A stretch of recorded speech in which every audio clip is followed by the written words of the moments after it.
Hello everybody and welcome to the third Best of Season 5 episode. This episode was a topic that I've wanted to tackle for the longest time, and fortunately I was joined by Mary Ann from the Cold Case Kansas podcast to do just that. In a moment you'll hear a disclaimer as we go into the very serious topic of harassment against female content creators, so please be aware going into this episode. Hey everyone, Satsunami here. Before we begin this episode, I just want to warn all of the Pandalorians that today's episode will be discussing themes that some may find upsetting. This includes discussions of sexual harassment, exploitation, and accounts from female content creators of the hardships they have faced while putting their voice out there. Without any further ado, let's begin.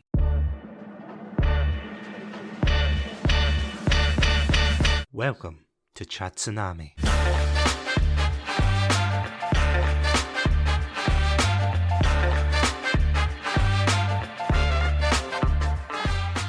Hello everybody and welcome to another episode of Chatsunami. My name's Satsunami and joining me today is none other than the true crime expert herself. It is Mary Ann from the Cold Case Kansas podcast. Mary Ann, welcome back to Chatsunami. I am so glad to be back. I know, I was so glad when I said, do you want to collab in another episode? And you were like, yes, I'm coming back. I was going to say, the minute you asked for anything, I am always here. I am always available. I have so much fun doing anything that you ask for. So the last time you were on, of course, we were talking about your absolutely fantastic true crime investigative podcast, Cold Case Kansas, which honestly, absolutely fantastic. And if you haven't listened to that episode, please wait till the end of this episode. Go listen to how amazing that podcast is. Honestly, you won't regret it. And yeah, today we're coming back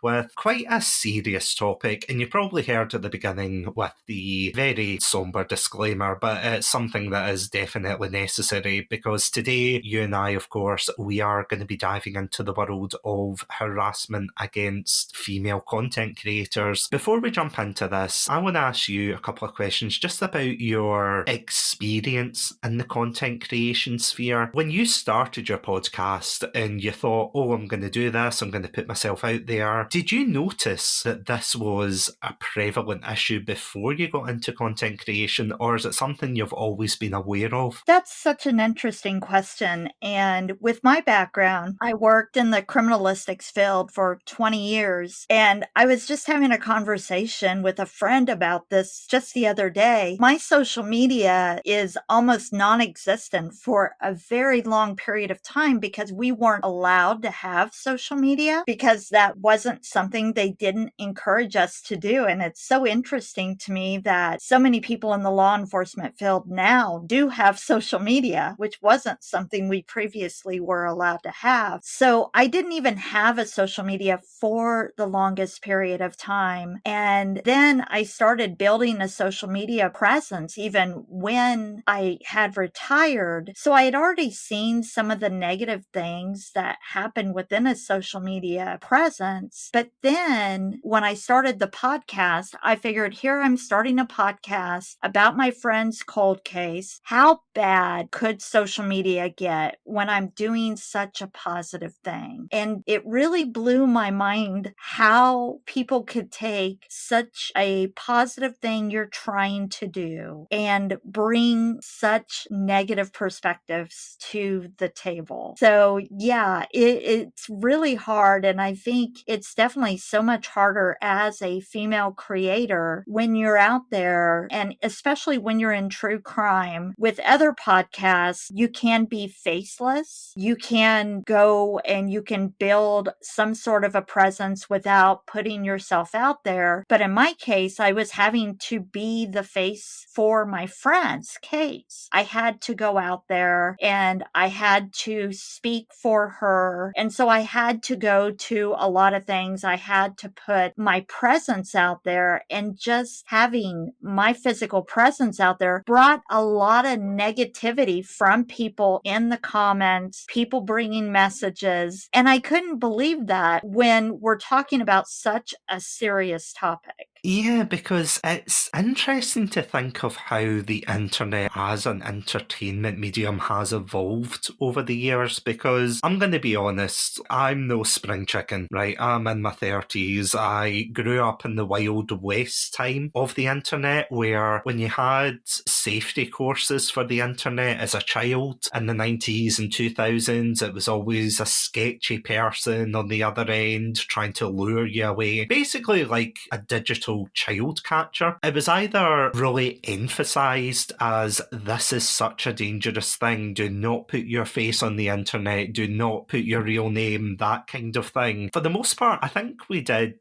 take heed on that because it would be terrifying to be in that situation, and obviously that means that the lessons worked in that regard. But as the internet evolved into this place where people were using it as a medium to express themselves, they were saying, oh, here's my interest. They wanted to connect with other like-minded people. The barrier between the real life and this digital persona started to blur in a way, and that of course has led to some absolutely horrific changes in behaviour with the way that we interact with one another. There's a lot of people that nowadays, they don't even hide who they are when they decide, oh, I'm going to be horrible to this person, that person, and especially when it came to female creators, because even something as innocent as posting a photo would get negative attention. There would be cases of cyberbullying, cases of doxing, stalking. There was just so many small things that, at least when the internet was kind of starting out at that period, you could at least think that there was some kind of safeguards there. But do you think that as well, that the further the internet has gone, the less and less likely people are willing to protect their identities, as it were? Absolutely. And I just want to let's use for an example, the recent when the United States was ready to ban TikTok. I want to talk about that for a minute. When that occurred and everybody decided to go to, what was it, Redbook? Red Note, I think. Red Note. And they were going to go to the Red Note app. And there were people to the point that they were using their social security number as their sign in for that, because they said, I don't care what anybody knows about me. People can just have all of my information and my data. I don't care what people know. They can have it. I don't care what anybody knows about me because they're banning TikTok. I'm so upset by it. Somebody can have all of my data and I don't care. And it was just astounding to me that it's not just your social security. I mean, it was like you're giving all of your information, not just because you're angry about TikTok. You are giving it to any person that wants to find you, any person that wants to track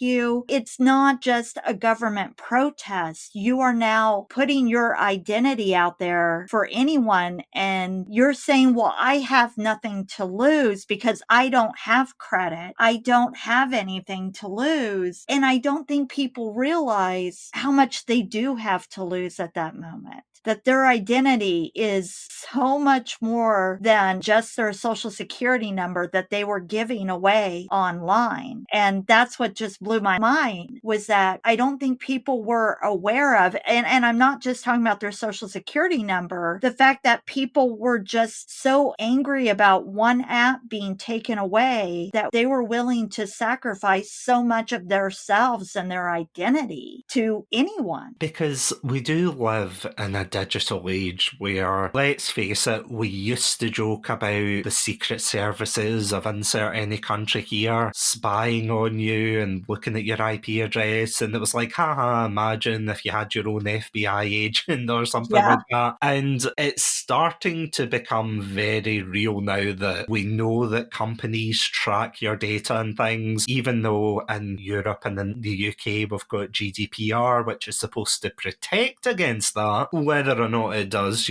that's a whole other discussion. And I feel as if there's that sense of futility with a lot of users of the internet that, as you were saying perfectly there, that, oh, well, people have got my information anyway. What does it matter if I throw one more thing out there? And that is the scary thing. The attitude of apathy is one that is absolutely terrifying to me, and especially for a younger audience that is going onto the internet that thinks, oh, my mum or dad said that the government tracks our data anyway. And that might very well be true for whatever reason, but at the same time, that doesn't mean that you shouldn't be careful with the internet. Right. And of course, that is something that you and I are going to talk about later on, especially when it comes to the sphere of female content creators, because just for anyone who doesn't know, the reason that I really wanted to do this episode was the fact that there was a lot of female content creators who I've interviewed, yourself included, of course, not just saying that because you're on,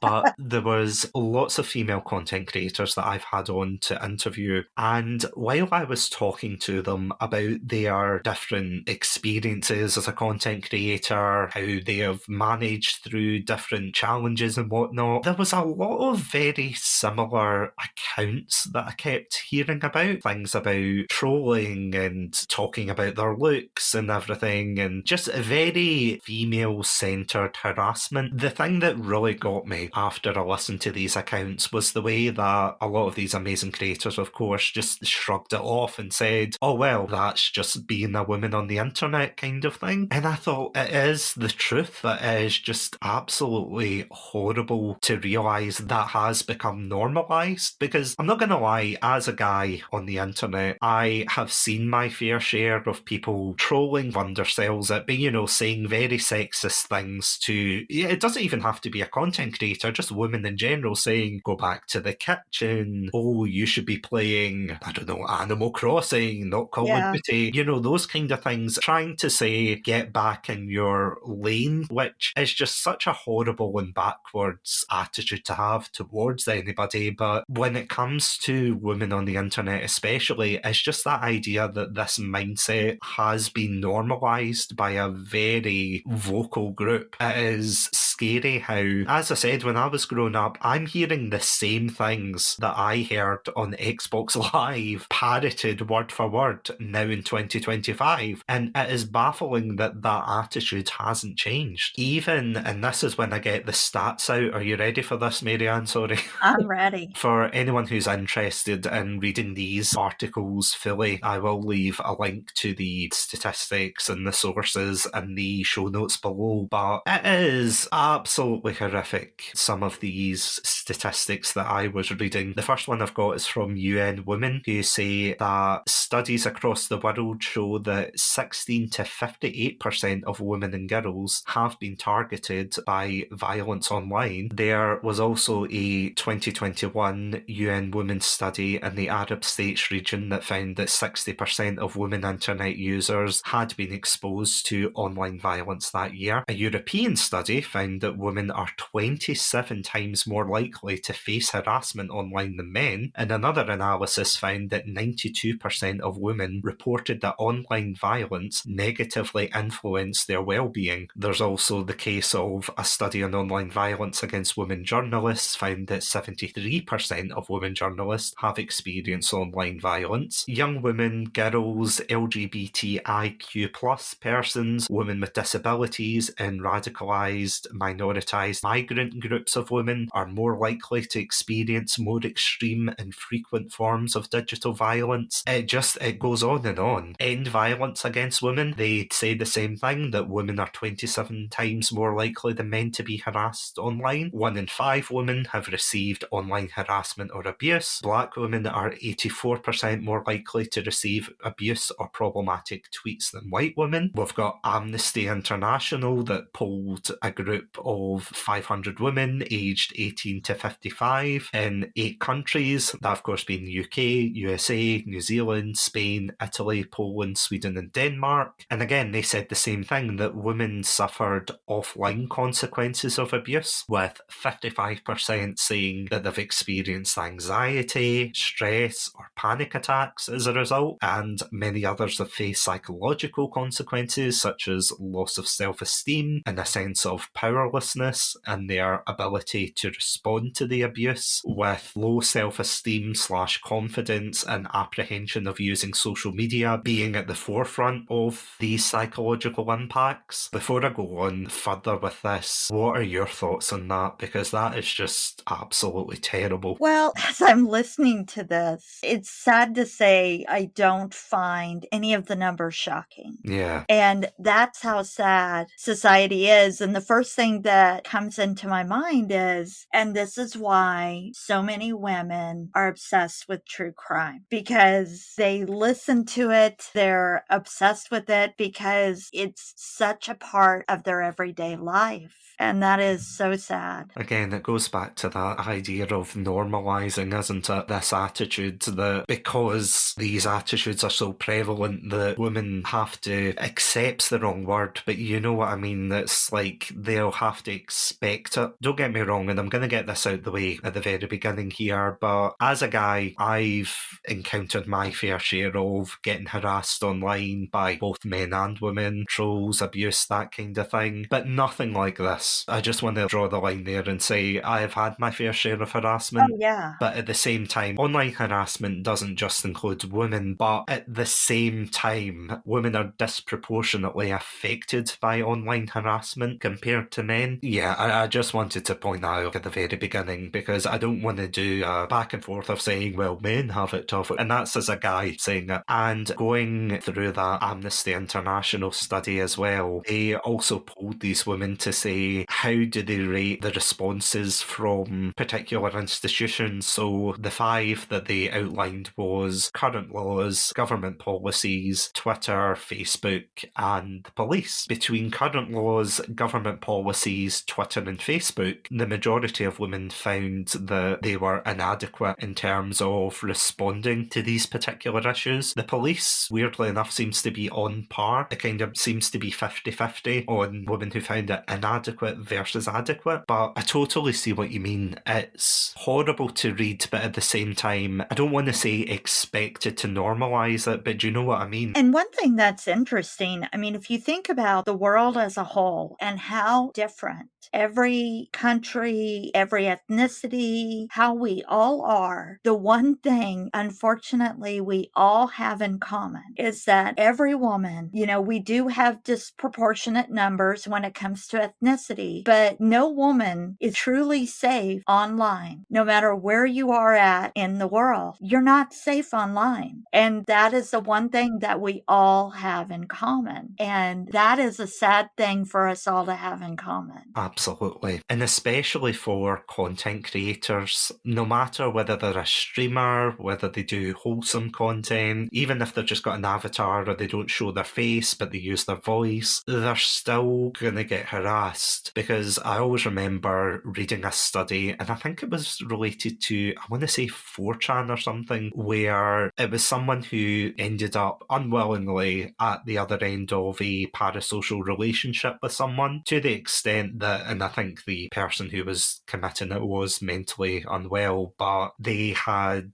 basically compiled a whole document, a whole Bible as it were, of this person's posts, even though they were completely anonymous and all they had was an identifier number. So even with the most minuscule of information, if you attract the wrong attention, and unfortunately that is not something that you're in control of with the internet, no matter who you are, there is no way to find out who's going to be part of your community that ultimately you don't want to be a part of your community. Because one of the other examples, and this was an absolutely horrific one, I can't remember if I talked to you about it at the time, but there was a live stream recently in America, and I think it was in March, where 3 prolific female streamers, Valkyrie, Cinna, and Emiru, went to Santa Monica Pier, and they did a in-person live stream. See, in all seriousness, even I wouldn't do something like that. The amount of people who have been stream sniped, who have been abused because of it, is just, for me, it's a no-go to begin with. And again, that's not passing the blame on them to say they shouldn't have done it, because the abuse that they got was from, it was a man who was stalking them through their stream, and they had to cut the stream short because essentially the guy said he was going to kill them. He ran at them. Whether he was being an edgy troll, I don't know, but someone who runs at a group of women and yells, "I'm going to kill you," is, let's face it, not the most stable of people and has no business being out in public like that, because Jesus Christ, it was actually quite harrowing to watch, because I remember seeing the clip online thinking, all right, is it just someone, the usual? Is it someone just throwing abuse at them? Is it going to be,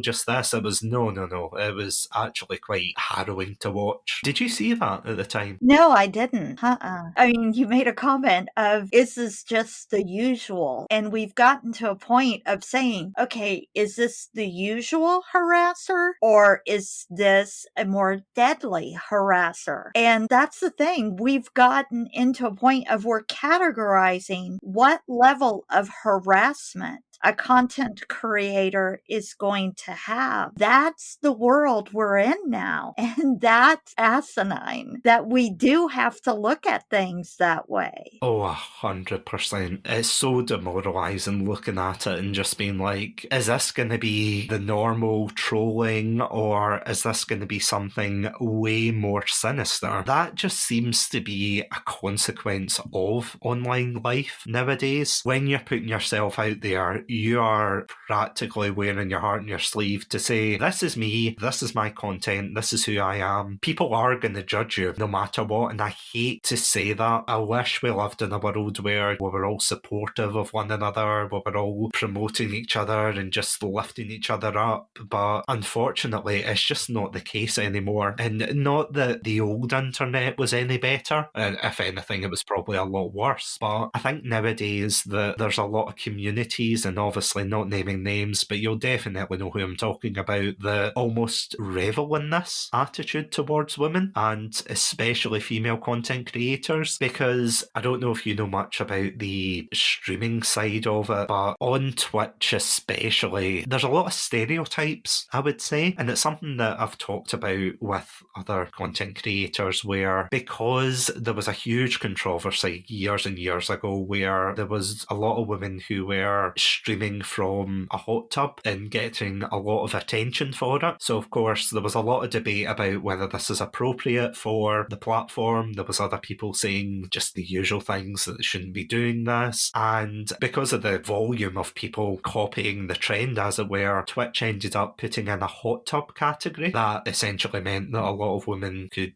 put on bikinis and things and go into the hot tub and get that attention. Now, obviously, I'm not blaming those creators at all. 100% no. It's the fact that it got this negative attention, and instead of blaming Twitch for not being clear with their guidelines or anything, they were putting the blame on these women. But the funny thing about something existing is the fact that there has to be an audience for it. So all of these people complaining and moaning and saying, oh, that shouldn't be allowed, blah, blah, blah, they were still giving the attention to these people who, by all rights, according to Twitch, were doing nothing wrong. So there was almost a stereotype that all female streamers could just do exactly the same thing and suddenly get popular purely by being a woman on Twitch and YouTube. You could suddenly take the express lane to being successful, which is just not true, is it? No, definitely understand. And I tried to learn when we first started talking about this. I didn't have a lot of knowledge about Twitch. And so I was trying to open my education about that. So I'm not as versed about Twitch, but I take a little bit of that knowledge to the world. I do know now a little bit of what I did in my previous life, a little bit of Stephen King there. My prior life was I worked being as a forensic psychologist. A lot of what we would do is when they would do cyber crimes and you would have people working and trying to be a 14-year-old girl or doing what you needed to do on that technology as they're trying to talk to other people on the other side of the computer. I don't want to say, they're not coercing them into having a conversation, but when these inappropriate conversations would happen, sometimes they would have us on board of trying to talk to them and say, okay,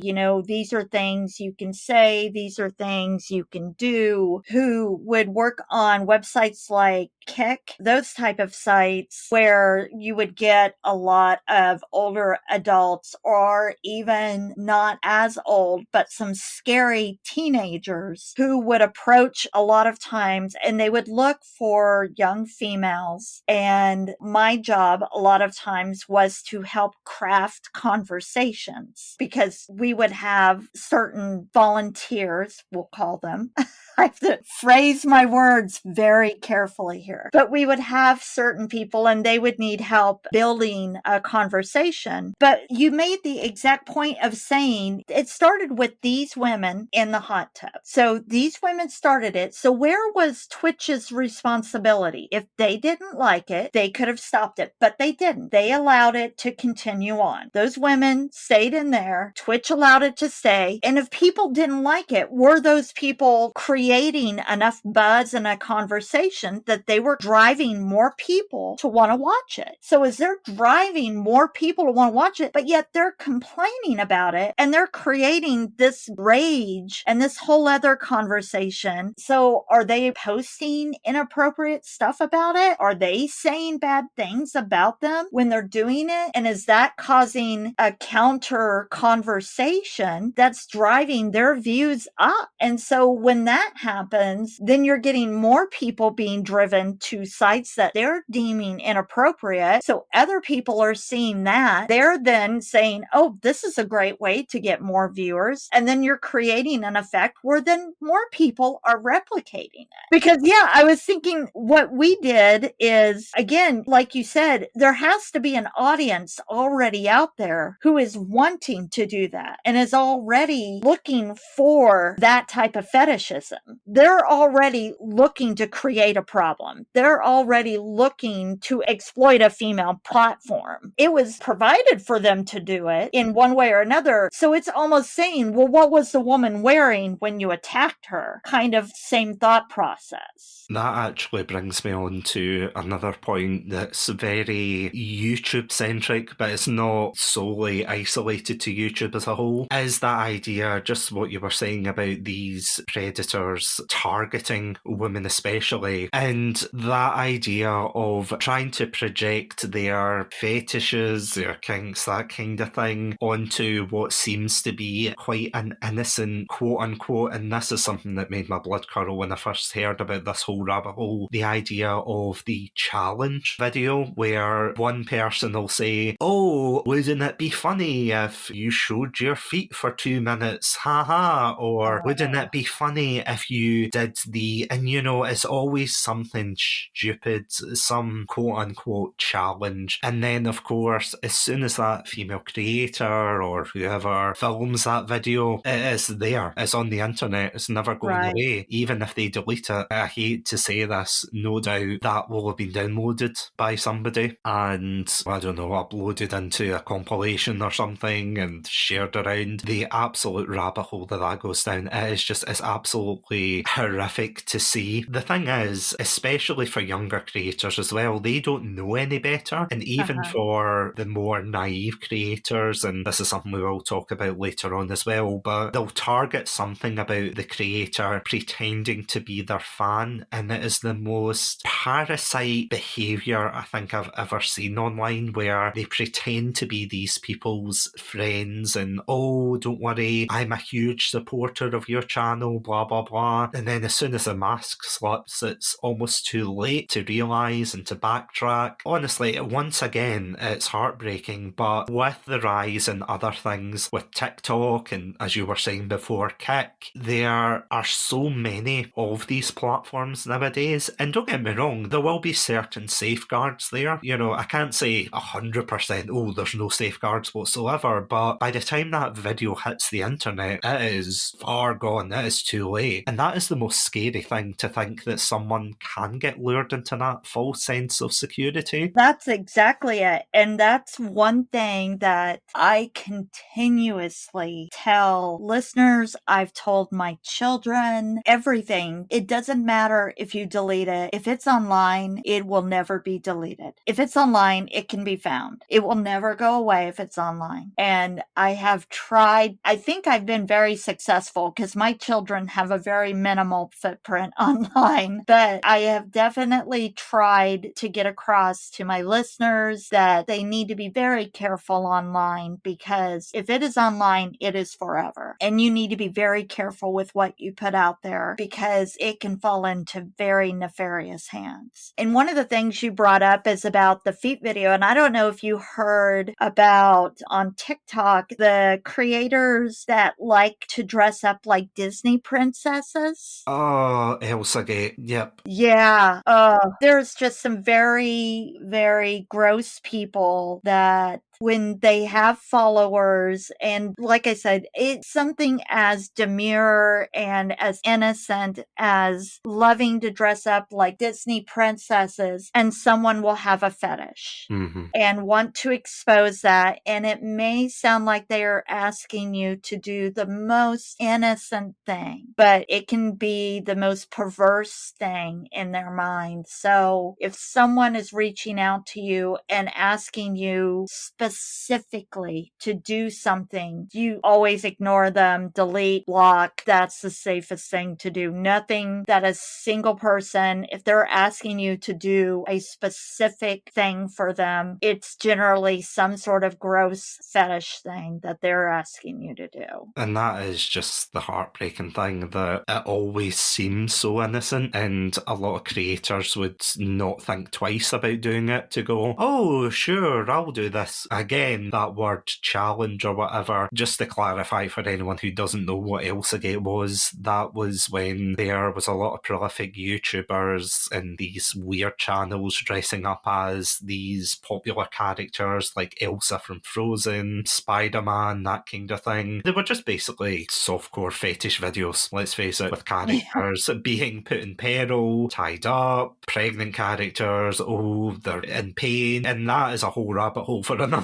day, don't get me wrong. Yeah, it's this idea that essentially they are targeting a community, and let's face it, they always target, as terrible as this sounds, they always target smaller creators as well. Yes. Because usually when you're starting out, you're desperate to try and get those views, you're desperate to try and say, right, okay, what am I going to do here, what am I going to do there to boost my visibility? And then of course you have to filter out the bots, the spammers, the weirdos, etc. But for female creators especially, you've got a lot of very nefarious characters out there who are going to be part of your content creation journey, whether for better or for worse. I mean, best case scenario, you can make content out of that experience and, you know, actively call them out. But on the negative side, of course, if you're desperate for views and someone says, oh, do this for me, and oh, I'll give you money for that, either on Twitch or... Because it's one thing for someone to come up to you in the street and say, I'll give you £50 to do XYZ. And, you know, obviously you'd be like, what the hell? That is so weird. But when you frame it in the lens of, oh, I'm a Twitch subscriber, I'm going to give you money for this particular challenge, and they'll say, oh, I'm going to do that, and then they do it. And again, parasites, that's the only word I can really describe them as. They worm their way in, and it's just something that you have to look out for. And I know this sounds so obvious saying it just now, but genuinely, if there's any younger listeners out there listening to this, or people starting out, these are genuinely things you have to look out for, because everybody thinks that, oh, it will never happen to me, I'm too smart to get duped in this way. It can happen, honestly. It can happen to anybody, and that is the thing that I just have to stress. You made such a good point of saying, if somebody came up to you on the street and offered you money, you'd look at them and say, what the hell? But if they say it online, that removes that your inhibition. And I think that is such a perfect point. If somebody's offering you money, stop and think, if this person offered me this same thing while we were out on the street, would I do it? And if you wouldn't do it face to face, should you be doing it online? And I think that is such a wonderful point. I think that was the best safety point I ever heard. Thank you. Thank you. I'm here every Friday. I love that. I'm going to use that from now on. I mean, it's true though, because the amount of weirdos I've seen in my time go by and do something weird on the streets, and you're like, as you said perfectly, what the hell? Why would you do that? But it's almost as if you are separating the humanity from the person and then turning them into an object of entertainment. Again, it can apply to men and women, but especially for female content creators, and I've seen it countless times. It is horrible where they just reduce them to objects of entertainment and say, oh, I'll give you money to do X, I'll give you money to do Y. And again, I want to emphasize this here. I am not blaming any of these female content creators or content creators in general for doing it. I am not saying that it's their fault. It is not their fault for doing these things. It is just something obviously to be aware of when you put yourself out there. But when you've got this, and again, this isn't just exclusive to content creators nowadays. I mean, this has been going on since celebrities became a thing, where you've got this idea of parasocial relationships where you watch someone's content for long enough and then suddenly you think, oh, I'm their friend. And that is a scary thing as well, that you could be at a convention or something sitting there and then some random stranger comes up to you and says, oh, I'm your fan 62 or something like that, and you're like, wait, what? You have no idea who they are or what's going on in their lives. I mean, obviously there are exceptions where content creators, and myself included, have reached out to other people and you get to know them that way. But for anybody who's just coming in and throwing all this money at creators and whatnot and not really building a relationship, and by relationship I mean more a dialogue together, so it's very one-sided, it's very transactional, and this has been explored in a number of films, TV dramas, that kind of thing. The one that comes to mind, and I'm not just saying this because we did an episode on it, but Perfect Blue is the one that comes to mind, where it's the story of a Japanese idol who quits her singing group and she becomes an actor and does her own thing, but she gets stalked by a couple of very horrid people, and I'm underselling that massively, who they want to control her. They want her to be the same woman that she's always been, to make sure that she never goes outside the bubble of what she was. So they're basically stripping her autonomy from her. They are stripping her mental well-being from her. It's a harrowing watch. It's a fantastic film, but it is a harrowing watch. And as I said, we've done an episode on it where we go into it in depth, but it feels as if nowadays with the internet, that barrier between communication has gotten narrower over time, and what isn't acceptable in real life has somehow become acceptable online. I do feel as if we are losing that sense of treating other people with basic dignity, and especially with these content creators, to suddenly assume that because you're a woman on the internet, oh, you must be showing your chest, oh, you've got an OnlyFans, that kind of thing. It's just such a backwards way of thinking, but with a lot of, again, not to name groups, but you know who I'm talking about, Oh, yeah. with these certain groups and certain figures online who belittle women, who say just the most backwards things, that they shouldn't be doing what they're doing and things. It's weird to think that we study history, and we study, especially for myself, I studied the women's suffragette movement in high school, and you look at the stuff that they went through in the 1800s into the 1900s, and you think, oh, that was a terrible mentality, but at least we've evolved from that. I'm still holding out for that Star Trek utopia. Oh, yeah. It's getting further and further away, I'm not gonna lie, Oh, but at the definitely. same time, there used to be that hope that by opening up the internet, we're opening up communication and goodwill and everything, and I'm going to be honest, I don't know how you feel about this, Marianne, but it's never been a worse place for toxicity and just this kind of feeling of hostility. Oh, most definitely. And I don't know, when you started talking about Perfect Blue, and we do do talk about it on a non-major celebrity level, but it got me thinking, and I don't know if you've ever watched the show Supernatural.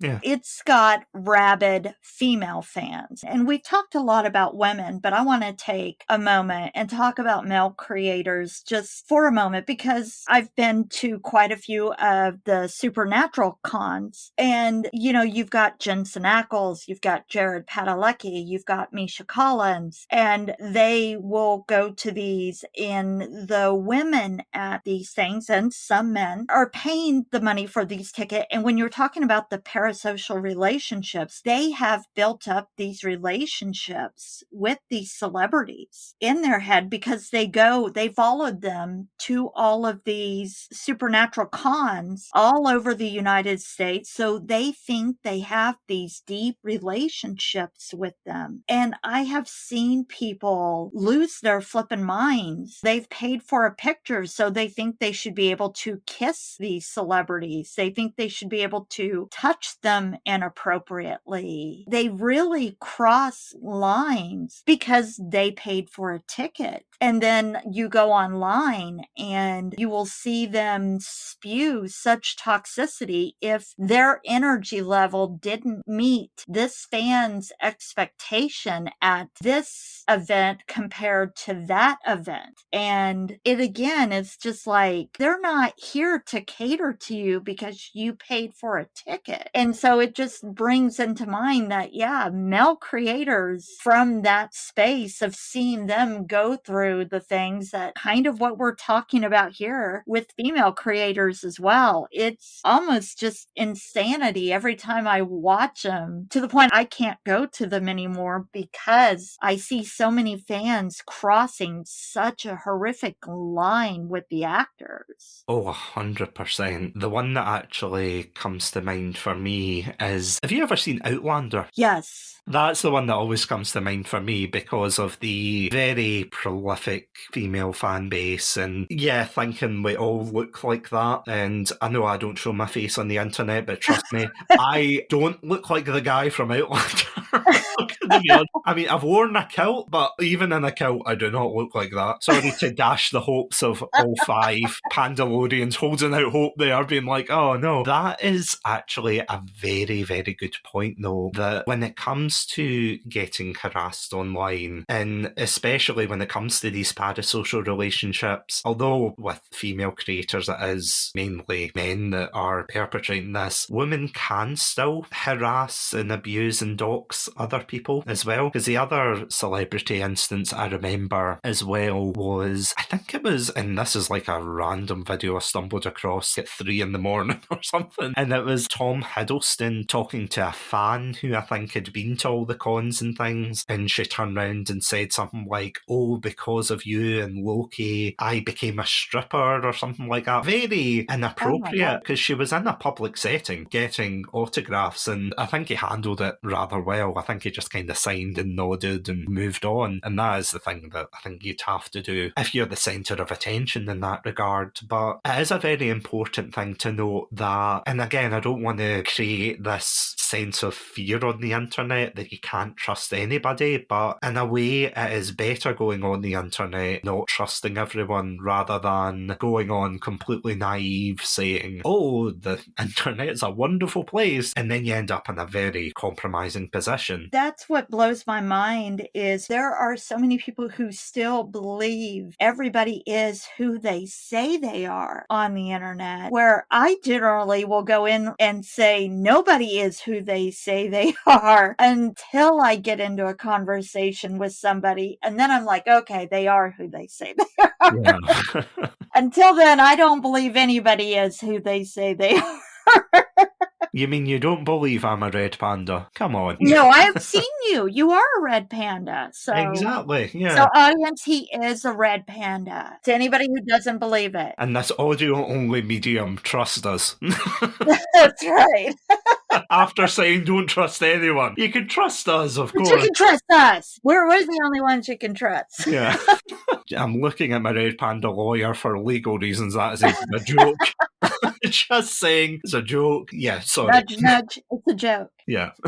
But yeah, that's just when we're talking about parasocial relationships, that's the main thing to remember is it's definitely, it can go to that severity, crazy line. And just as a reference point of looking at celebrities, and then we bring it back to the regular people who are just trying to start out and make a career. See, that's the thing. The idea that the term celebrity nowadays has completely been flipped on its head. Because, you know, before when you thought of celebrity, you thought, oh, a famous actor, a famous, you know, just someone who had got famous because of their talent or because they had been in something or they sang your favourite song or whatever. Nowadays, anybody can put on a camera, and if you hit the right audience, you will be viral. You will launch into the stars, and whether you like it or not, there are so many people nowadays that even during the late 2000s, early 2010s, when we got the birth of meme culture, well, mainstream meme culture, you know, like Success Kid, Bad Luck Brian. My God, I'm aging so many people up in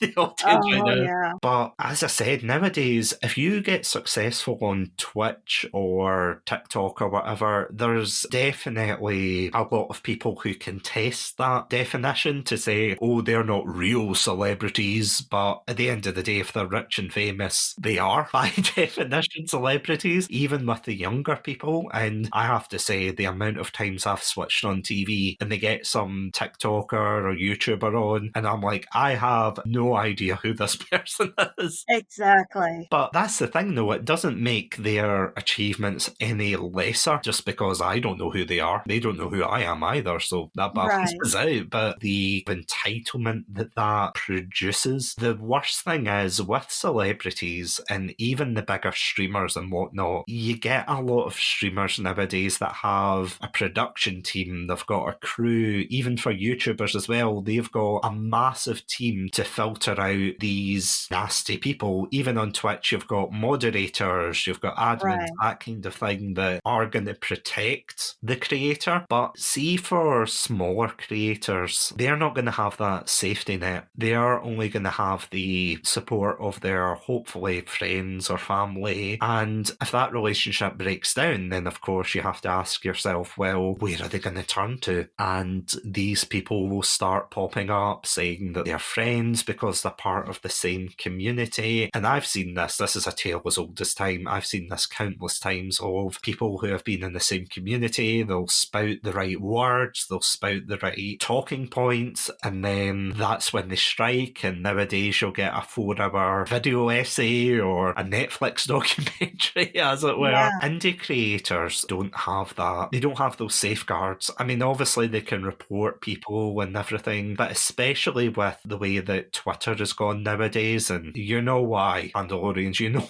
why it's gone downhill. Oh, yeah. But even with the block function, where if somebody blocks you, you can still read their tweets. You can't interact with them, but you can still read them and basically see what this person's doing. So it makes it useless, essentially. It's a scary thing that you've got people who want to be successful, they want to be the next X or Y, and I've got my own thoughts on that. I think that if you are going to be a creator, obviously be yourself, because as cliche and Disney Channel sounding as that sounds, it's better than trying to live up to another person when you're just as good as yourself. But at the same time, they're going to try and see what shortcuts they can take and how they can build a community quickly, and that leads to desperation and, of course, bad choices. And I mean, you've probably seen it as well on the internet, the amount of people who have gone through and then they've burned out and just decided to quit altogether. It is just absolutely terrible. And that, of course, leads me on to some testimonials that we received from the absolutely fantastic people that I've met during this journey as a podcaster. And I reached out to a few female content creators that I have talked to myself, and they were absolutely more than happy to share their stories. So, Marianne, before I go on, are you all right with me reading out these accounts? Absolutely. There are some that really hit home with me, and I'd love to hear it. So, for the most part, I am going to be reading most of these word for word word because I don't want to skimp over any of the details. So our first testimonial comes from Owner's Diary, who is an absolutely fantastic YouTuber and content creator. She has also been on the podcast before. She sent in the following testimony. So she sent in 2 particular stories. For the first one, she says, "When I created my fashion content, I have to be a bit careful because I attract a lot of male attention. I remember when my first fashion video was doing so well, and I was very excited by this. I looked at my analytics so I could see how I could replicate this. I looked at the videos that recommended my content, and it was videos like 4K see-through night dress try on with no bra and see-through try on haul. And I kid you not, there were around 50 softcore porn videos that recommended my video. I then got comments of men asking my bra size, asking if I would sell my clothes to them, telling me my figure was beautiful. I know it's not harassment, but I wanted to create wholesome and cozy fashion content for the girlies to enjoy. But because of the male viewers who watched the original videos, I have somehow fallen into the soft porn algorithm on YouTube and get men commenting on them saying some stuff that makes me uncomfortable. I have even had comments saying that there are pervs in my comment section, and she sent through some screenshots to show just how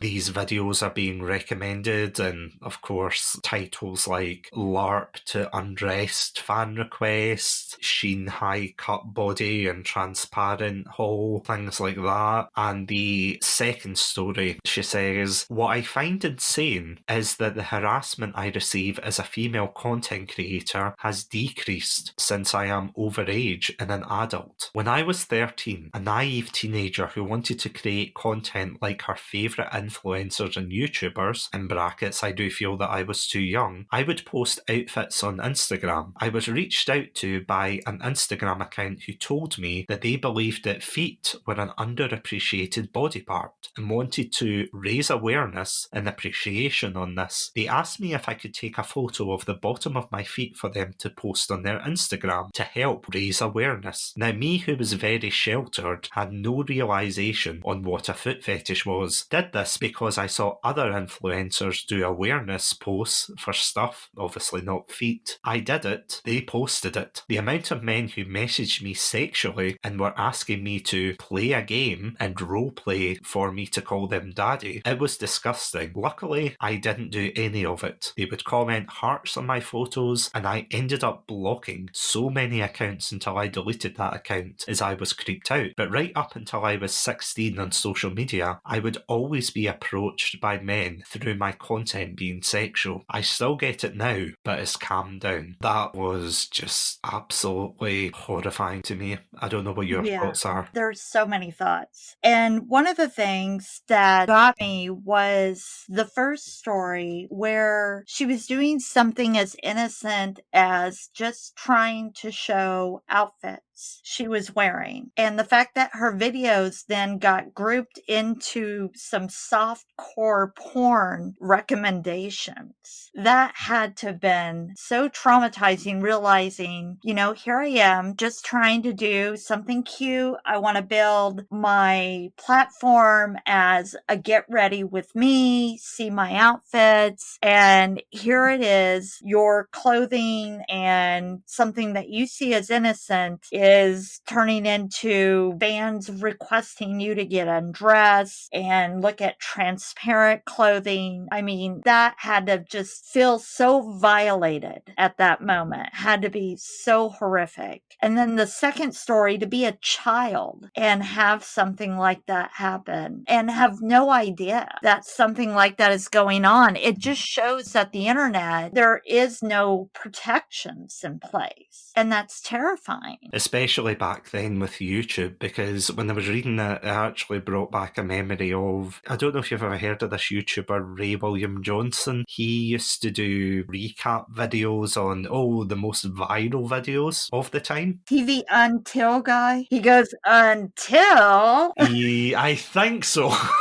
Black hair, yeah, maybe. Yes. Spiked up, yeah, that's the one. Yes. I remember he used to review the most viral videos of the time, but there was a lot of videos that he would include that were, on hindsight, when you look back and go, oh my god, that was a fetish video, why was he reviewing that and going, oh, that's weird? And obviously I don't think there was anything nefarious from his end. I think he was just reviewing weird videos. But to think that those videos were being put out there and nobody thought much of it, they thought, oh, that's just a weird guy. No, oh my god, that is somebody's fetish that should not be getting broadcasted like that, if you know what I mean, in the mainstream. Oh, yeah. Again, I can only agree 100% with what you're saying there. To prey on people who are younger and then be like, oh yeah, let's do this, let's do that. And again, I'm going to use this word plenty in this episode, but parasites is the right word, that they just latch on to people who are unaware, unsuspecting, who just want to make innocent content. When this creator had shared the story of her being 13 years old, and then some guys had asked her to take pictures of her feet, it reminded me of another little girl. She was 13 years old and she was making innocent content. I think she was doing artwork on her YouTube, and she was just doing, I think it was, she was making artwork, and she was just doing YouTube videos of artwork and stuff like that. And a 41-year-old guy named Stanley Dotson became obsessed, and he started commenting and everything on her YouTube videos and trying to get her to do stuff. And her parents had called the police. They had contacted YouTube saying this guy is saying inappropriate things to her. They were moderating, luckily, her YouTube. They noticed he was saying odd things, asking her to do weird things. He ended up doxing her and finding her home, and actually tried to kidnap her from her home. Jesus. So, yeah, and it was, again, just an innocent girl just wanting to share her art and doing something fun. And I believe there's actually a Ring camera. They had a Ring camera on their home, and she was outside, and he came walking up to the house and recognized her from, he had gotten like a basic idea of where she lived, and he had just been cruising the neighborhood until she had actually come out and she was doing something out front, realized it was her from the YouTube video, and ended up grabbing her arm and was trying to pull her with him. And luckily her dad found out and came out and was able to circumvent what was going on and got the police called, and they knew it was the same guy. And he had drove all the way up from Texas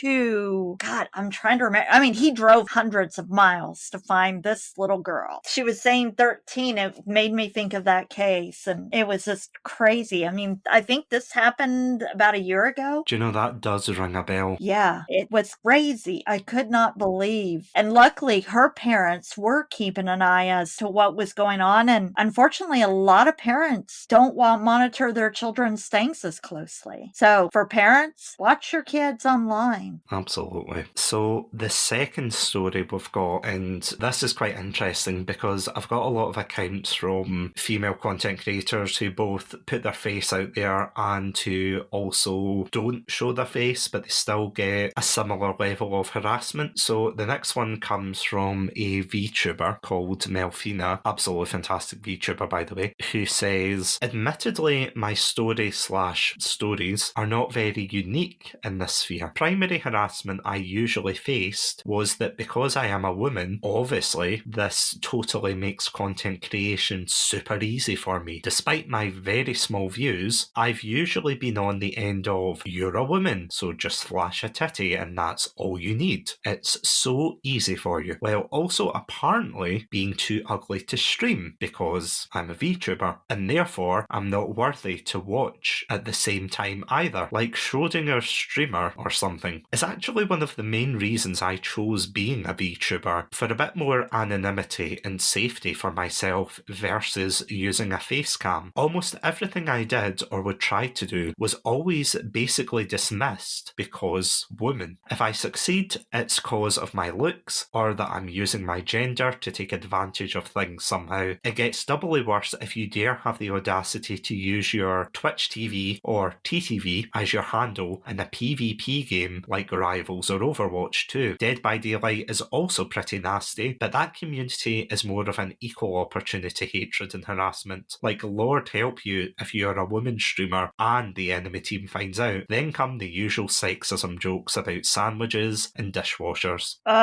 Well, of course, as a woman, that's going to make me pretty dang ticked off. I haven't really gotten into the gaming community quite yet, but yeah, it sounds like sexism and misogyny are quite the thing for women, that they can't play the macho male video games. Mm-hmm. And then also, of course, hearing the misogyny that, a woman has to bare her breasts and appeal a certain way in order to be successful. I mean, and what's really sad is her saying, this isn't new. It's not. That's unfortunate. I mean, if you even go back to shows like Mad Men or any of the older shows, I mean, they always go back to the sexism of where, in order for women to get ahead, we're supposed to be a certain way, or we have to do certain things in order for us to be successful. We continue to push and bend what society is trying to tell us we have to do. And of course, as we do that, as she's doing that and she's playing those games, she's having to buck up against the system. And, it sounds like she's hearing, well, then you need to go to the kitchen. You have to go make sandwiches. You have to go do this stuff. And it's just the constant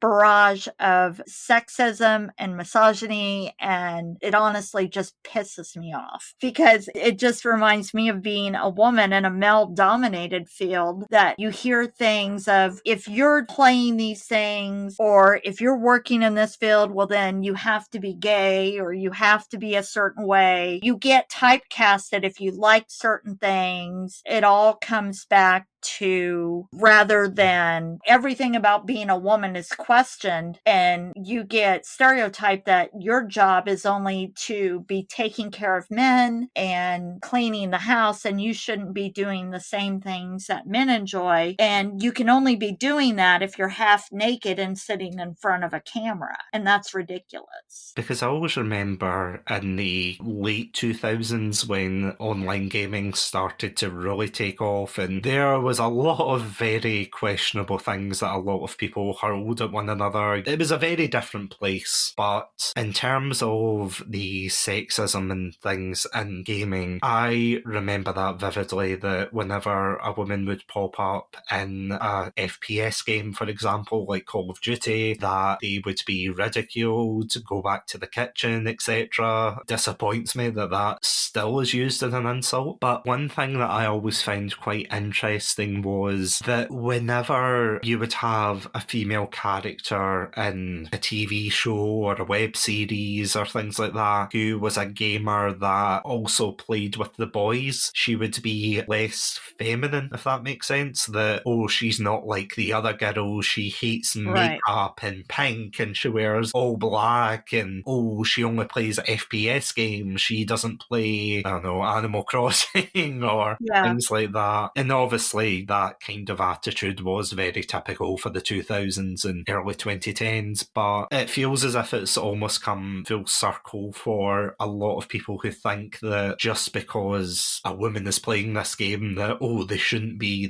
playing more feminine games and things, which is absolutely ridiculous. Because I'll give you a real world example today. Today I was playing a game where you raise these cute blob creatures on a farm, and you raise your crops and you battle them and things. That's as far from stereotypical masculine, I think, as you can get, and I still love the hell out of that game. So, oh yeah, it's from a certain demographic, isn't it? That it's, oh, these particular players should act the way that they think they should act, which is absolutely, as you said, it's absolutely ridiculous to think that, especially in this day and age, the male-dominated games should be dictating who's playing the game. Because if you start gatekeeping in that stupid way, you're going to get less players, and the company isn't going to look at that and go, oh, thank God there's more men playing this game. No, they're going to pull funding for it, because all they care about is the sales figures. So nobody wins. That's what I'm trying to say. Exactly. That reminds me. I mean, I go to my hairstylist and I was sitting there one day and I was telling her, I was actually talking to her about a conversation you and I were having about video games and how I was wanting to learn and try to get into that more as something to learn to pass my time. And she immediately, and this is somebody who is a very petite blonde, she does hair, very adorable young woman. And she was like, "Oh, you need to play Call of Duty." She became so animated and talking to me about it. I mean, just so against the typical stereotype. Yeah, I mean, she loves playing it. She was so happy about it. It's something she does with her husband. So, yeah, it should be something that anybody can enjoy. They should be able to play and feel safe doing it. Because games like Call of Duty have tried to implement punishments and more safeguarding in that regard. Whether it works or not, personally, I'm a bit sceptical because the people who are actually saying these things are obviously going to be taking it outside of Call of Duty. They're not just going to be keeping it within the game. But I'm going to be honest, before I go to the next one, some of the best Call of Duty players that I've seen have been women. That I've seen them and I'll be like, "Oh, what games do you like to play?" And they're like, "Oh, Call of Duty," and they'll show me clips of their streaming things and they kick absolute ass. So much so that I'm looking at my own console going, I should probably just give up now, you know? We've got that female rage. As soon as you see them going over the hill, you're like, "Oh, this is where I die." So our next one comes from another Twitch streamer, Zelfia Moth, and she says, "My experience as an AFAB, assigned female at birth, content creator has been overall positive, but there's been some instances where the fact that I and my fellow colleagues have been harassed. I am a Twitch streamer who streams via Xbox. I don't have a camera. I mostly use PNG avatars I make or my friends make for me. I'm overall taken as one of the team, equal in my community. Even then, it seems I'm not taken seriously by a couple of bad eggs. My story here is the beginning of my streaming career. I started my career as part of a community right away, and it was a very fast-paced, growing community during a hyped game that became very community-based. I was co-streaming with someone in my community, not knowing he was drinking. Within an hour of streaming together, he became very unprofessional, kept saying racist and sexist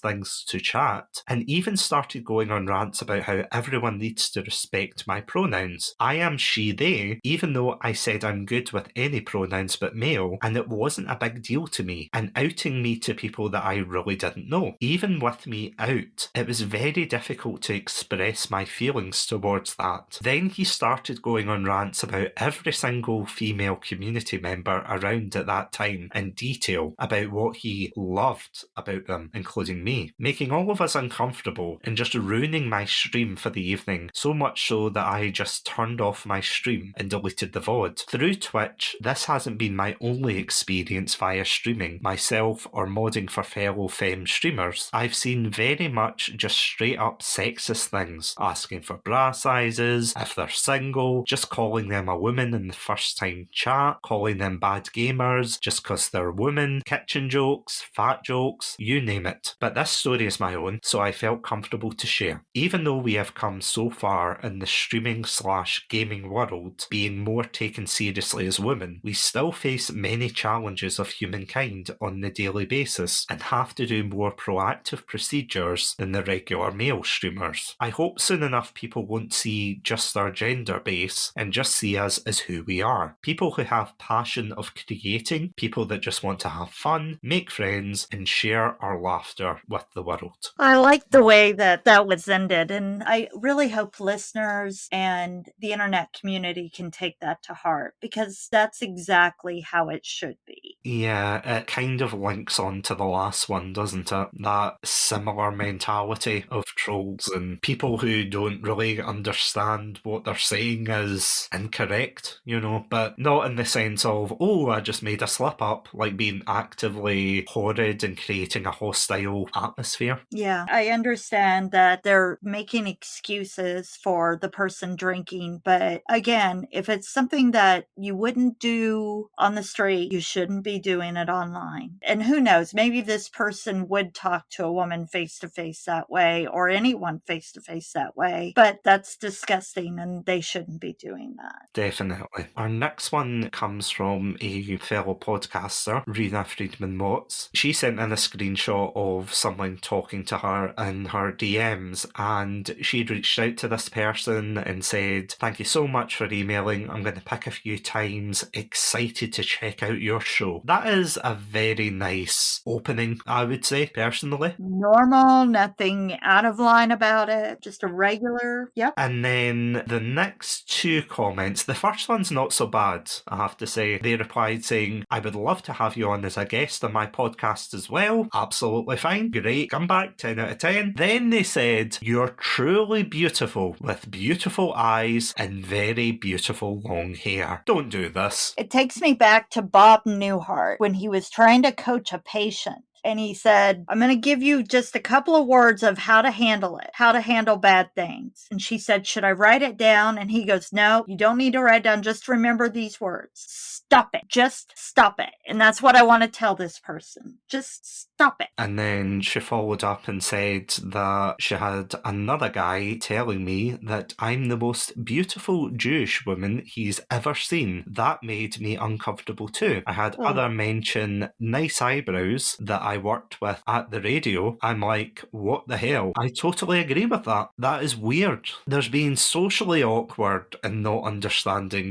social nuances. And obviously mileage may vary, but there's that. And then there's clearly this that is 110% inappropriate. This is the kind of thing that when jobs put you through anti-harassment training, this is literally the first thing that probably pops up. It's like, don't say these things. Oh, yeah. The next one comes from another VTuber called Zuzu, and she said, "One of my challenges is that I wanted to be a wholesome streamer because there were people of certain ages watching my stream. It eventually led there because I streamed Fall Guys custom games, which had an age group of supervised kids to teenagers. But when I first started streaming on Twitch and Facebook as a small streamer, I didn't appreciate how people would take advantage of / request for an UWU redeem." I'll explain that in a minute, by the way. "Which I ended up putting there since someone who donated a lot of money to me requested repeatedly I put up. Eventually, when I'd have learn a different language days, some guys wouldn't want me to repeat things that weren't appropriate either. But when you start small and you understand where the trend is, that's the struggle. But I mean, I think that's the price to pay as a person who is in the industry. You have to know the trends and be part of it to grow. But of course, you need to be able to set your limits, and if someone doesn't respect you, just block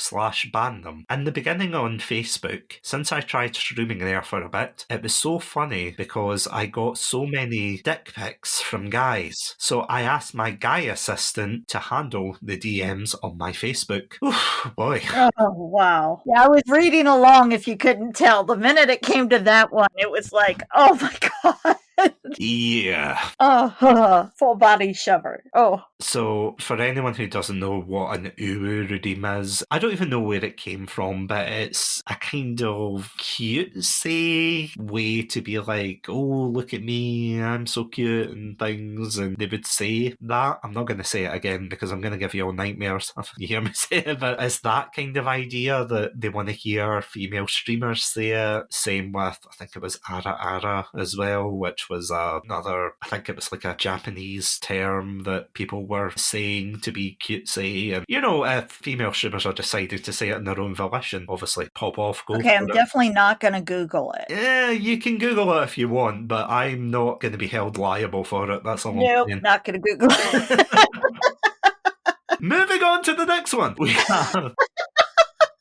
We have another Twitch streamer who has chosen to be anonymous for the sake of anonymity. I'm going to go through this and basically summarise what this person said to me in confidentiality. This person had said that they had had a guy who used to drop a lot of donations, gifted subs, bits, all of that stuff on Twitch. They had actually gamed with this person and they had started off as a really nice guy, and they had gamed with them and their partner. Really good gamer, really good friends. Again, building up that relationship. And she said, oh my gosh, he was the most compulsive liar that I think I've ever met. He piled it on for the longest time, that he would say he was a pro golfer at one point, he was an e-celebrity, but if you looked up his name, nothing would pop up. It was just lie after lie. This person also said that he was going in for heart surgery, even though he was quite young, in his 20s. And she said, what I think he was trying to do was make me worry about him as a bit of a manipulation tactic, because we became friends for a while, and even though we had shared music and gamed together, he got really manipulative and wanted attention for the majority of the time, because in his words, oh, I subscribe to you, I support you, I do this and that for you. So it was like manipulation through money or other support for the channel. I even had this early when I started YouTube, and someone had subscribed to my Patreon. Because they paid to subscribe to the Patreon, they had automatically assumed that they would get personal time with me, and that they could message me every day and I could send them personal photos, to which of course she had replied to say that is crossing boundaries. And when I told him that, he got so mad that he left my Discord server, which good riddance, but then he started bullying me on YouTube for a while, and that's happened a couple of times. She makes a good point here as well, saying that it's quite common and usually happens when people support a stream financially, and they think that that gives them access to that person, that I can talk to that person and I can harass them if I want to because I pay them. And as for the compulsive liar person, it got so bad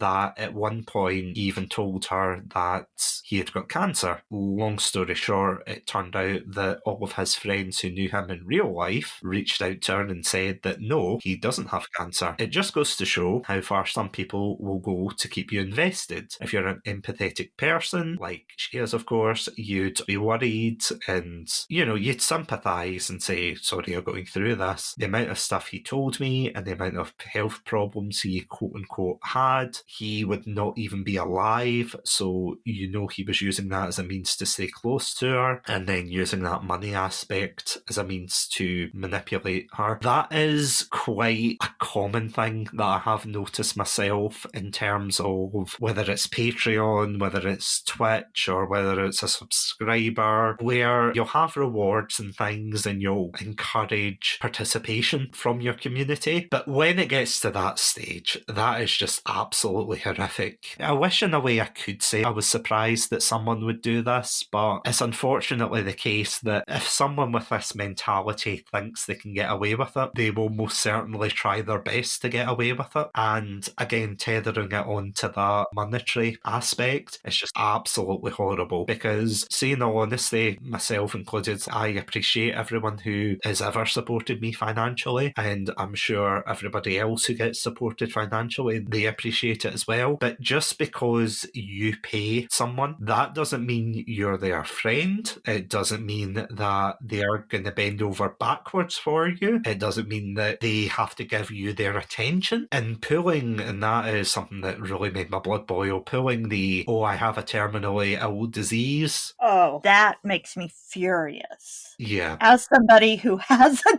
terrible Sorry. Oh, Shouldn't make no. light. No, you're completely right, though. I mean, I don't know, obviously, when this happened. It must have happened years ago. But, after watching that apple cider vinegar... Oh, my gosh. Yeah, that just renewed my hatred of any kind of person like this who would use something as tragic to manipulate other people. Absolutely ridiculous of them. And one thing I want to point out and reinforce just a little bit about our podcast and true crime creators, and a little bit different than the creators we're talking about, and what you guys do, just to educate your listeners in case they do follow true crime creators. I always caution listeners, if it's a true crime creator, to be very, very careful of true crime creators. There are some amazing ones. Serial Napper is one I trust. Their ethics are above par. They are amazing. But there are some who will put up paywalls and ask for money and those type of things in an unethical way. And that is why we do not request, and we are very careful that we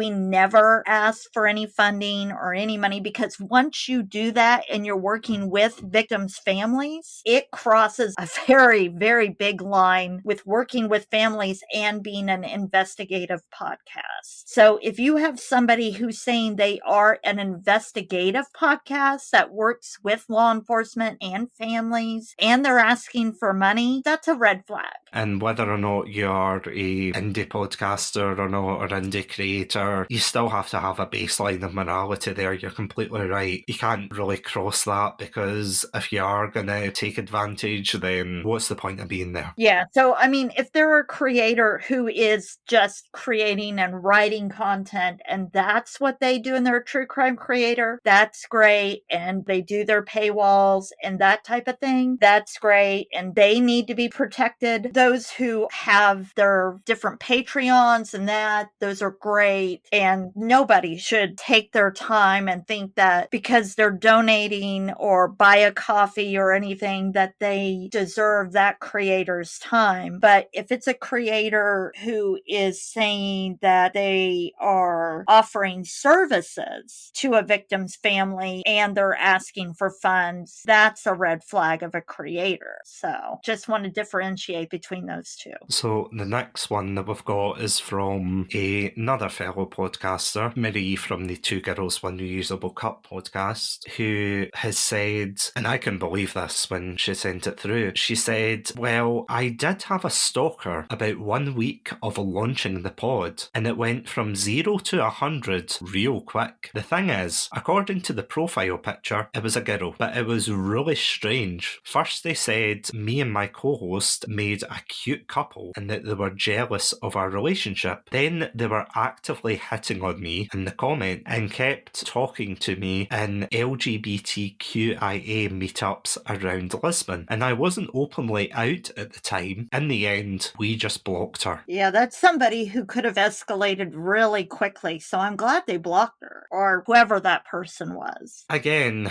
not to wave my finger and say the whole, oh, be careful with everyone on the internet, but again, it just shows that whether it's a man or a woman on the internet that you're talking to, you have to at least get to know them first before you give them any semblance of trust or confidence in them, because it's amazing how quickly it can escalate. So the next one that we've got is from That Florida Feeling podcast, and the host says, my podcast is That Florida Feeling, and it was always going to be about Florida. My original idea was each episode was going to be about a mini trip I took each week in Florida to a new destination and tell people about it. I was uploading content with my face in it and everything. The first episode, I got so many comments that ranged from sexual, mean, rude, nice to unalive yourself that I decided never to show my face on my podcast again and make it not personal. I had to block so many people and only got rid of one person to stop harassing me when they were finally banned from 2 social media platforms. The first episode alone almost made me never want to be a podcaster or creator after that. I changed my entire podcast and deleted anything to do with the first episode. People can be mean or weird when they sit behind keyboards. They feel as if they've got some kind of power, and it's not okay. Ugh.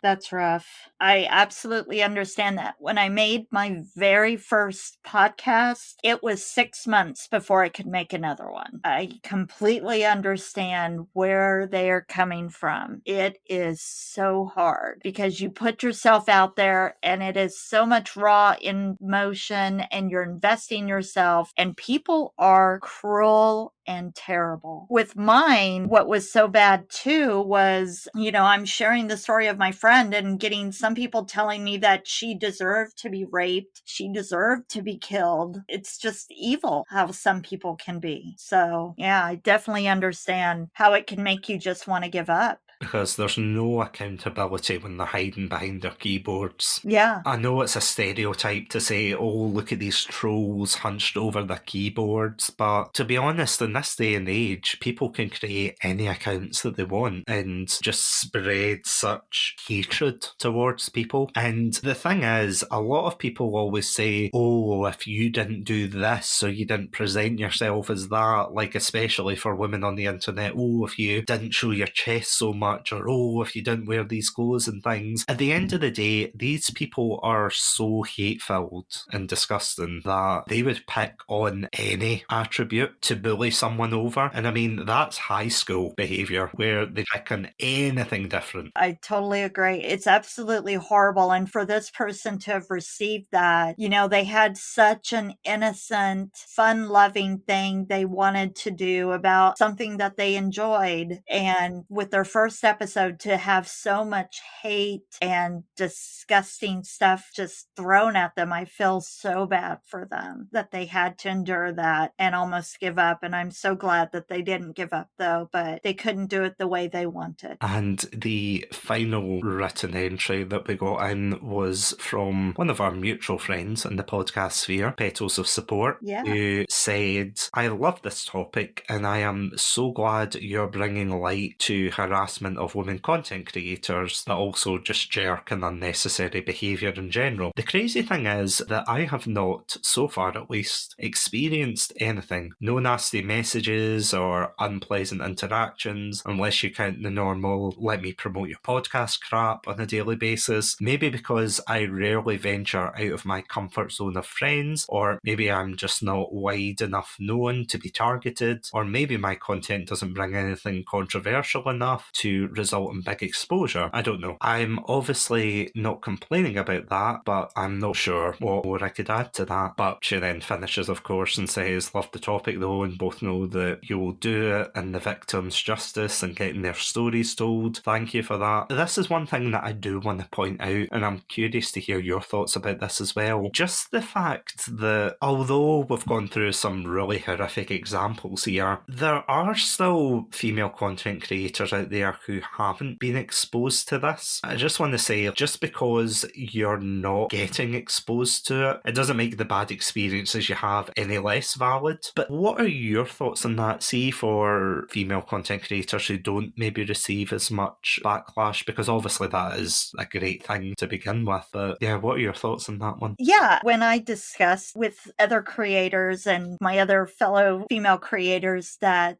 I was going to be doing this and whether or not to hear their interest, I did have some saying, well, you know, gosh, I don't really get anything. Is that bad? Does that say something about me? And I said, no, absolutely not. This doesn't say anything about you. It's a good thing that you haven't had to put up with this. There is nothing positive or negative about that. It just means that nobody has done that. And it could mean accountability of how much time you spend online. It could mean that the algorithm, the nastiness, hasn't found you. I mean, there are some creators who may just not be online as much. And that means the algorithm just doesn't find them. I've had people say that. Well, does that mean I'm doing something right? Or does that mean other people are doing something wrong? Nobody is doing anything wrong. And I don't think that the people who it hasn't found are doing anything specifically right, because I have asked them, well, what are you doing? And honestly, it just sounds like they're not online as much. They're just not as visible. They're honestly just not online as much. They have fewer followers and they just don't make the effort. They aren't liking a lot of other fellow posts. They're not trying to engage with any followers except for the followers they know, like Petals of Support said. So if you're not engaging with anybody except for the people you know, odds are you're not going to really see negative or nefarious stuff.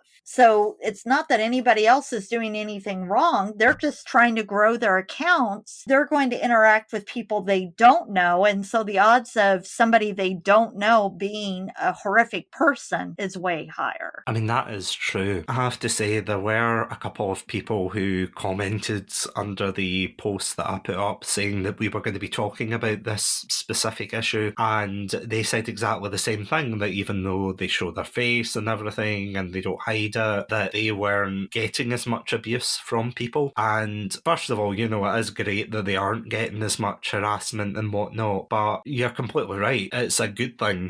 It's not like they're doing anything wrong. They're absolutely not. And all I could say is I hope that continues, to be honest. To wrap up these testimonials, we have 2 audio testimonials from a YouTuber called MerkKK and another content creator called Ebony. They both discussed basically their thoughts about the issue. Without any further ado, I'm just going to let both of these play back to back. I'll just let them take it away. I think the majority of harassers are casual, like they'll see you in nice clothes and make sexual comments about you. I used to get those, but just changed the way I dress. Like, I dress pretty rough on videos and on streams. You might notice big baggy tops and frumpy jumpers, and it's specifically because I just hate getting comments on my body. I will still get flyby comments. I got asked if talking about the Human Centipede 2 made me wet, for example. It will be reactionary stuff intended to make me uncomfortable. There's no intent to compliment or even pander to me. They're not trying to get things out of me. I've been called a waste of a hole before because I talked about men who prey on teenage girls. When I talk negatively about anime, I tend to get called a hag and get told that I'm used up. So in my case, my harassment boils down to, you have a body and you should be deeply ashamed of it. You should be aware of it and how it's changed and how it's used, and you should feel bad about that. The majority of people my age and younger tend to be fairly chill, but most of my harassment comes from people who lack the self-awareness to understand they're in a parasocial dynamic. People who I block, but they still continue to message on other accounts wanting to know why I fell out with them. People who won't take no for an answer. Within my, quote, community, it's not so much harassment as it is just creepiness, asking to help me move house, literally wanting to pick me up in their car and drive me to my next address, asking to meet up for drinks when they're in the area. There's an entitlement that comes from a perceived feeling of familiarity, like, why wouldn't I give you my phone number? We know each other. Their intentions might be good, but often when I politely decline, the reaction will be a massive tantrum, especially in older men, which is weird. I think most of my parasocial tantrums have been from men aged 40 plus. There was a few weeks back where I mentioned that I spiraled down bad because of stuff that people were saying. Specifically what was said about me and who it was said to made it very obvious that these people are within the podcast community because it brought up the podcast. It brought up stuff I'd only said to certain people. It had made rumors about me to other podcasters. Who does that? What grown-ass adult sits there and makes multiple social media accounts? Multiple. I'm not talking one. I'm talking one account would get blocked, another one would pop up. First of all, who has time to do that? And second of all, why? Multiple accounts just to DM people to say how bad of a person I am, or the kind of person I supposedly am. You go out of your way to slander someone you've never met in person and destroy their reputation. And for what? And the worst thing is, I allowed this to happen. Well, not to happen, but I allowed myself to get affected by it because I spiraled so far down, and I've mentioned this on that episode. I spiraled so far down that I wanted to kill myself because I felt so hurt and so betrayed by a community that I thought I had support from, that I thought I fell in love with. And I've got multiple people who can back this up. I support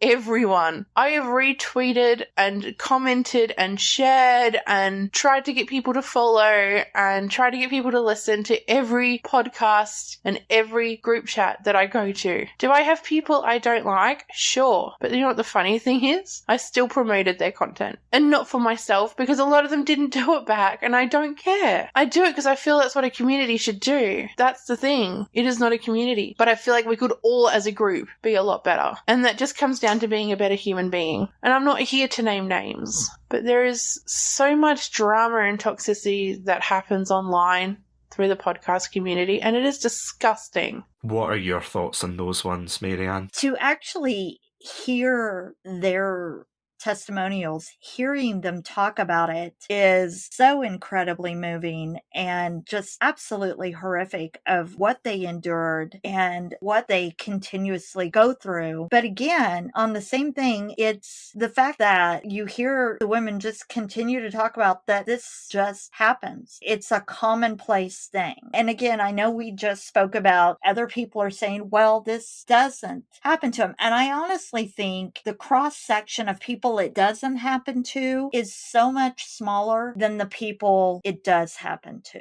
I think it definitely happens to far more people than it doesn't.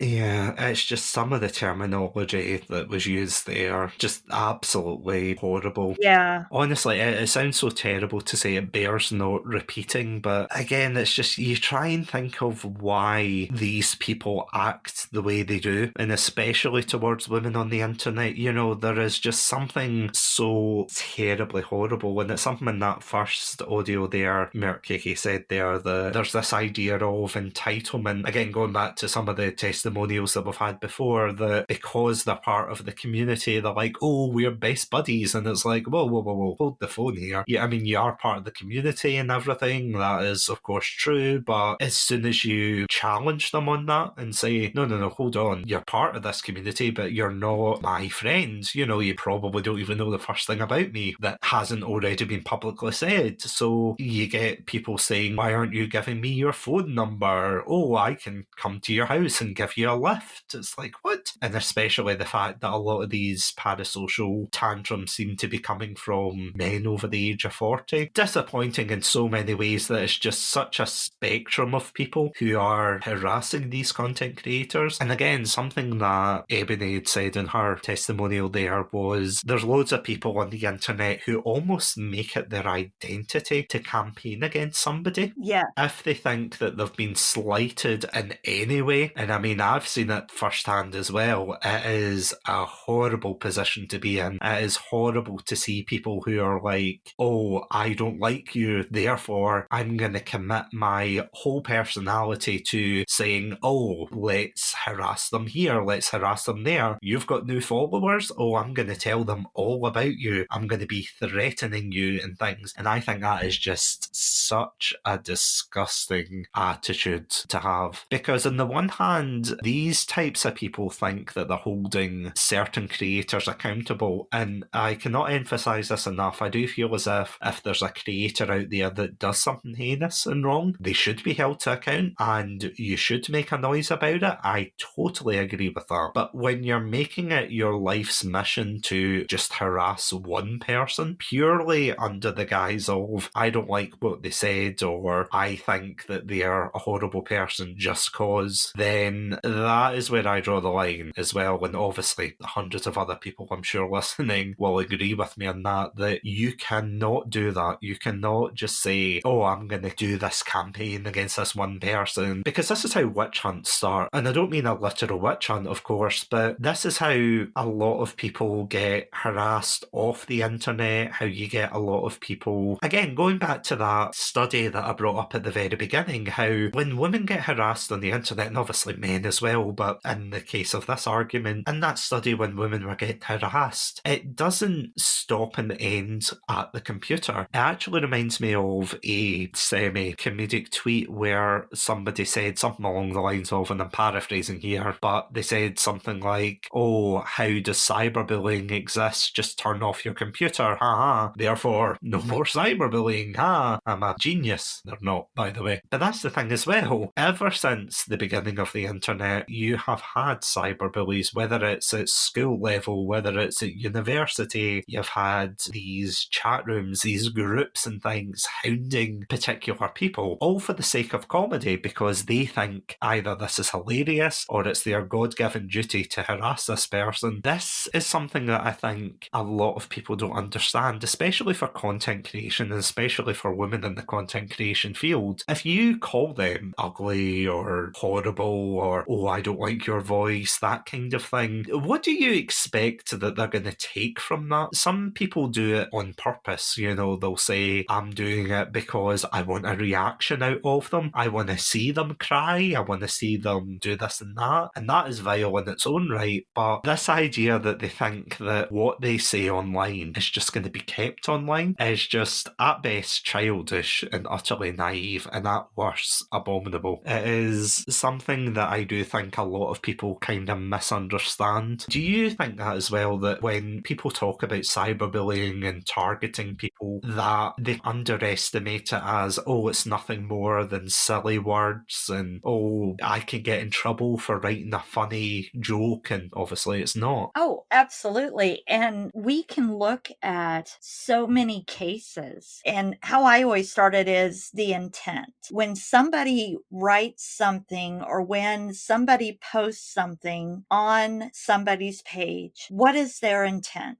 Okay, so they're thinking, okay, this is just funny. I am just writing this to be humorous, or I'm making a dig at them. That's your intent. But here's the thing. Are you causing distress on that person? Are you causing a reasonable amount of distress? Are you causing a reasonable amount of making that person now feel fear? If you are, you have now transitioned yourself into stalking. And yes, you are no longer a follower. You are no longer commenting. You are now stalking. And that is breaking the law. And so people need to look at what they're commenting or when they do it or how many times they do it, because charges can be brought against them. And if they're doing it from these accounts, their IP addresses can eventually be traced. And I always try to remind people that as they're doing this, you need to realize that eventually you're going to have to answer for what you're doing. And I also want to remind people who are having this done to them, you aren't defenseless. If somebody is doing this to you and you are being put into a place where you are now in reasonable fear of this person, and you've talked to a moderator, you've tried doing what you can, there is legal recourse you can take. You may not be doing more than just putting information at a police department and letting them know. It's not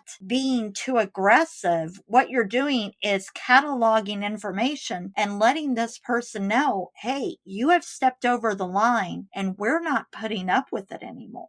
And I think more people need to do that, because if we did, I think we would start to curb people from taking these things too far. Because as a closing point, I do think that while certain parts of the internet have gotten better, there has also been a rise in a lot of groups that seem to think that they can talk any way they like to someone without any recourse, without any consequence, that kind of thing. And when they find communities of like-minded people who, of course, are coming in and saying, oh, I'm going to harass this person, oh, I don't like this person, oh, wouldn't it be funny if we made them cry and stream? Because, and obviously I've not done it myself, but the amount of videos that I have seen of female creators who have said that they've cried on stream because, you know, it's just been too much, because they're just getting so much abuse and things, which is exactly what these people want. It goes beyond, oh, we are just a bunch of silly people giving these just absolutely brain dead takes. Oh, it's just a joke, or it's not our fault because, oh, a woman said something bad to us in the past or something, therefore we are vindicated to do this and everything. And it's just absolutely baffling watching this unfold, especially nowadays. And I'm not going to get into the specifics of, I mean, you'll probably garner what I'm talking about here, but there are definitely parts of the world, let's say, that are just absolutely bursting into flames right now. There is a lot of, and it's all over the world, but there is a lot more hatred going on the internet. There is a lot more vitriol. If somebody doesn't like you, I honestly don't know if this is just a symptom of a post-COVID society, because while all of this obviously happened well before the lockdowns, well before COVID hit, I still remember people wanting to at least be civil. But nowadays, you get the sense that a lot of people are just absolutely fed up with the world, and I can understand why. But when you take something like that, that apathy, that hatred, that anger at injustice and things like that, and then you're turning it on people, especially these female creators, and being so abusive to the extent that this has become the new norm, that if you have a female content creator online, that they are going going to have to keep one eye open in case they get a, oh, you're so beautiful, or, oh, do this dodgy challenge for me, or, oh, do this and that. And we shouldn't be normalising that. Sorry, I know as a guy that sounds like the most milquetoast, oh, we shouldn't be harassing people. Like, that's the bare minimum. But for a lot of people, I get the feeling that they don't agree with that they think, oh, let's just say anything on the internet. That's absolutely fine. That's no problem at all. But it is a huge problem when we are normalising the fact that we know that people are going to get abuse online. And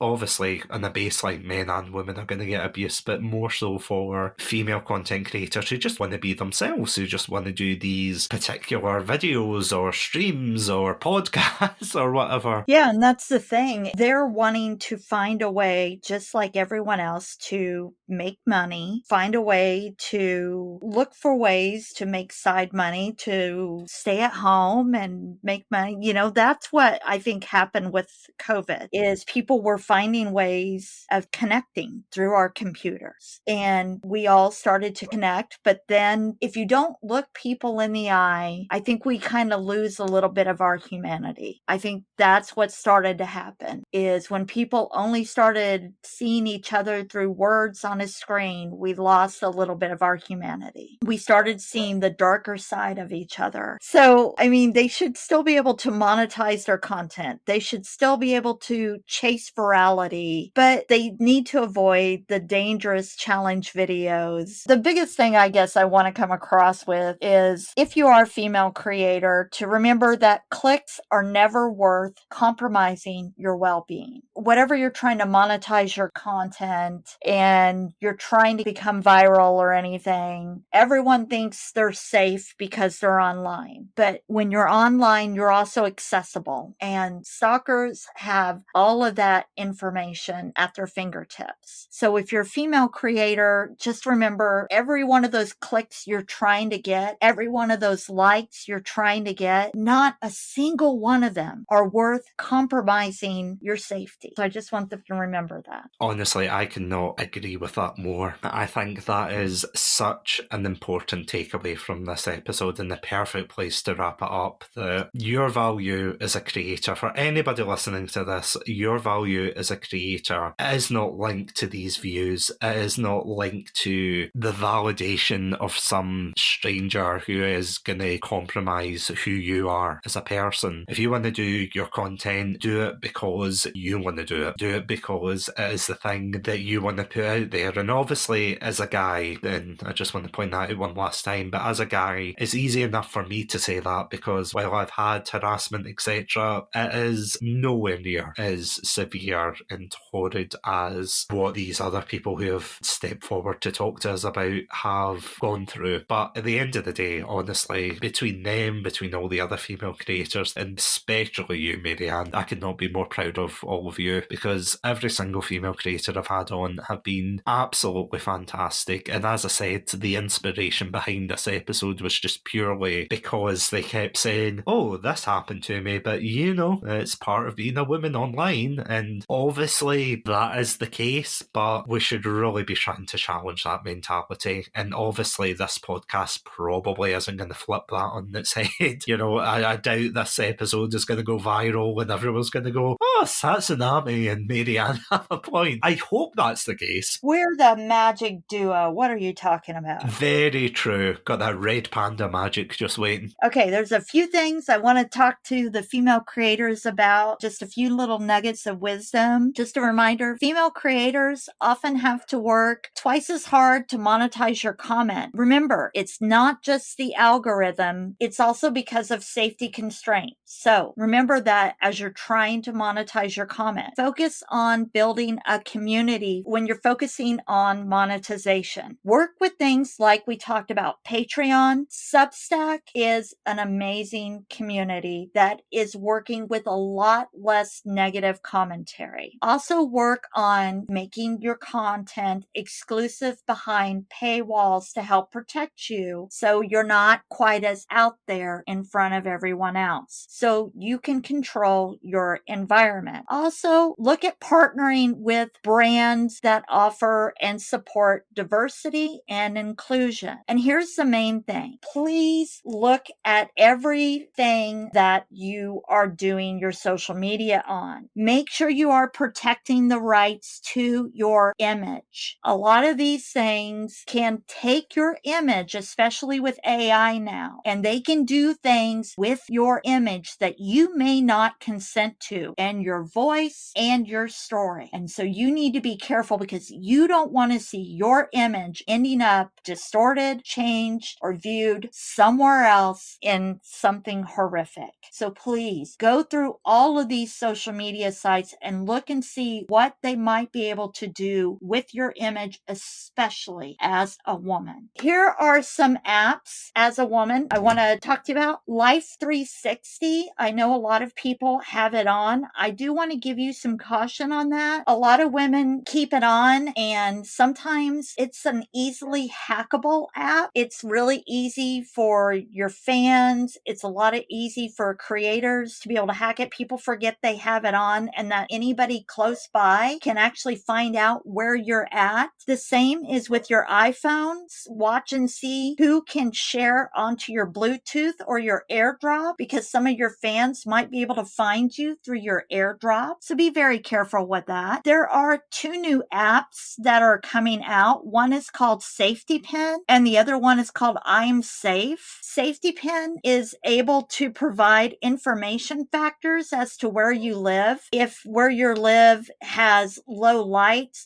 burnt out, anything like that, it will put you in contact with the city to get those things fixed, to put better cabs, better buses, and those types of things in your area for female safety. Another app you can download is called I'm Safe. It has SOS signaling with the touch of a button to call for help. It also has location sharing with a defined group of just your friends. And it has SOS with a Bluetooth tag. So if somebody is coming at you and you don't feel safe, you just have to say through your Bluetooth, help, and it will immediately call 911 for you. And it will get the police to your area. It also has immediate access to any domestic violence or rape hotlines for you. Another place that Satsu you mentioned was journalists and the way that they get attacked online. Free Press Unlimited is a website for female journalists, and it has help information, contacts, and references for women who are being stalked, harassed, or cyberbullied online. That's it. No, thank you so much for